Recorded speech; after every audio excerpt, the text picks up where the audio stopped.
नमस्कार दोस्तों, जय श्री कृष्णा। गीता गरीब बुढ़िया थी जो हमेशा देवी माँ की पूजा किया करती थी। गीता का बेटा और बहू एक एक्सीडेंट में चल बसे थे। फिर उसकी पोती उसके पास ही रहने लगी। अब उसकी पोती भी बड़ी होने लगी थी। गीता अपनी पोती की शादी करवाना चाहती थी, तो वो देवी माँ से कहती है, हे देवी माँ, मेरी पोती बड़ी हो गई है, मैं इसके हाथ पीले कर दूंगी और मैं अपने फर्ज से मुक्त हो जाऊंगी। हे माँ, मेरी बेटी की शादी चलती जल्दी हो जाए तो मैं इस नवरात्रि के सारे व्रत रखूंगी। और बेटा, तुम्हें भी देवी माँ की पूजा करनी चाहिए और उनसे आशीर्वाद लेना चाहिए। दादी, मैं तो नहीं जानती कि देवी माँ सबकी सुनती हैं या नहीं, पर अगर आपका उन पर इतना विश्वास है तो मैं उनकी पूजा अवश्य करूंगी। बहुत अच्छे मेरे बच्चे, अब देखना देवी माँ तुम्हारे जीवन को कितना सुंदर बना देगी और जल्द ही एक योग वर से तुम्हारी शादी करवा देगी। ऐसा कहकर गीता सो जाती है।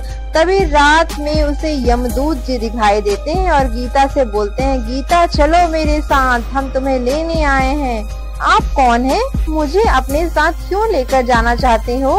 और हमें यमराज जी ने तुम्हें तुम्हारे प्राण लेने के लिए भेजा है। अब तुम्हारा समय पूरा हो चुका है, इसलिए हम तुम्हें लेने आए हैं।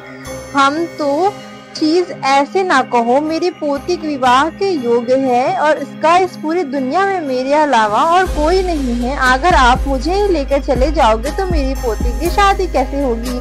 मैं चाहती हूँ मेरी पोती की शादी मेरी आंखों के सामने हो जाए, जिससे उसके बाद उसे कोई परेशानी ना हो। हम यह और वह नहीं जानते, हमारे महाराज यमराज जी का आदेश है कि तुम्हारे प्राण को हर लिया जाए और तुम्हें हमारे साथ चलना ही होगा। हम कुछ भी नहीं सुनना चाहते।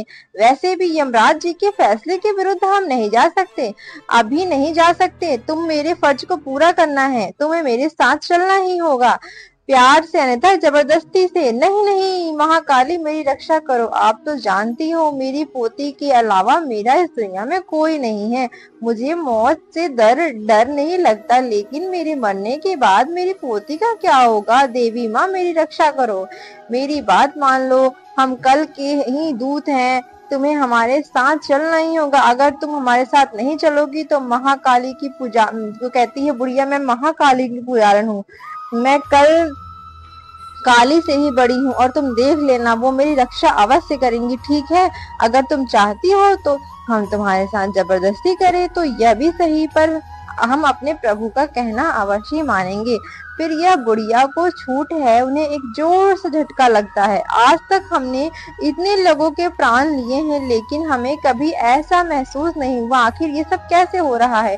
तभी महाकाली की आवाज यमदूत के कानों में पड़ती है, यह बुढ़िया, मैं तुम्हें यह आदेश देती हूँ कि तुम इस बुढ़िया के प्राण को नहीं हरोगे। जब तक मेरा आदेश ना होगा तब तक तुम इसके प्राणों की रक्षा करोगे, तुम इसे कोई नुकसान नहीं पहुंचाओगे।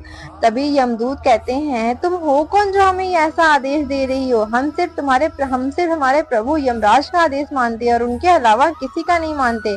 मैं महाकाली हूँ, सर्वप्रथम मैं शक्तिशाली हूँ। यह सुनकर यमदूत समझ जाते हैं और वो हाथ जोड़कर बोलते हैं, मुझे क्षमा करें माता, मैं आपको पहचान नहीं पाया। जय महाकाली। इतना कहकर यमदूत वहां से यमराज के पास चले जाते हैं। मैं तुमसे कहा था कि तुम उस बुढ़िया के प्राण लेकर आना, पर तुम तो खाली हाथ आ गए। अब तुम अपने प्रभु का आदेश नहीं मानते, तो अब तुम उसके प्राण क्यों नहीं लेकर आए? हम तुमसे नाराज हैं। इस पर यमदूत कहते हैं, महाकाली का आदेश था, तब तक बुढ़िया के प्राणों को नहीं हरे जाएंगे जब तक महाकाली का आदेश ना करें। ऐसा कैसे हो सकता? कोई भी देवी देवता मेरे कार्य के विरुद्ध नहीं जा सकते हैं, कोई बाधा नहीं डाल सकते। फिर इस महाकाली ने ऐसा क्यों किया?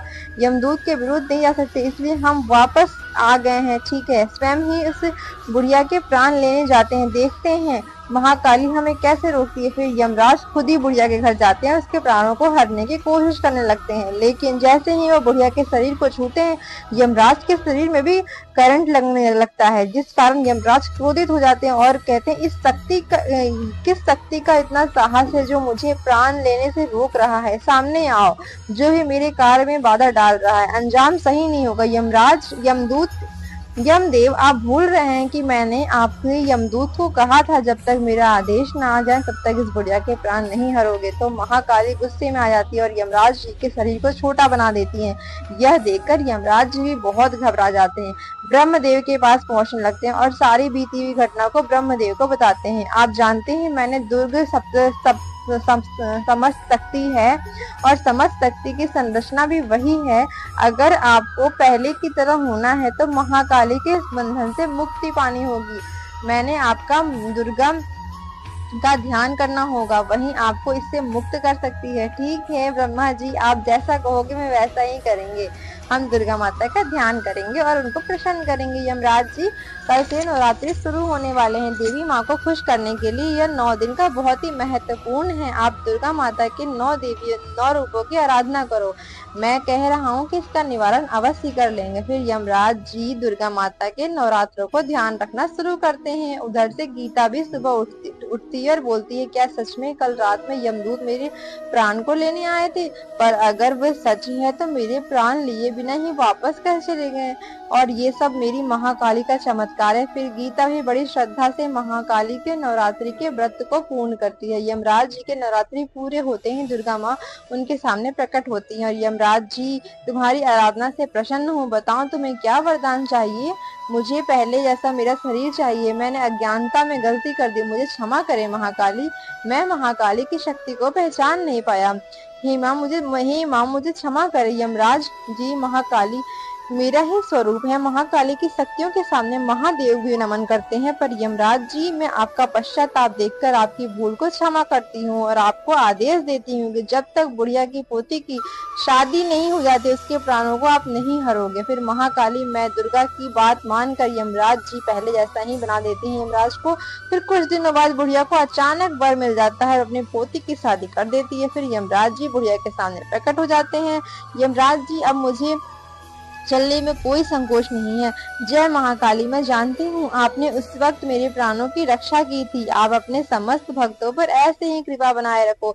जय महाकाली। इस तरीके से बुढ़िया ने अपनी पोती की शादी करवा ली और देवी माँ की आराधना करके उसके प्राण भी चले गए। तो इस प्रकार से अगर हम ईश्वर में विश्वास रखते हैं, उनकी भक्ति करते हैं, तो हमारी भी सारी इच्छाएं ईश्वर पूर्ण करते हैं।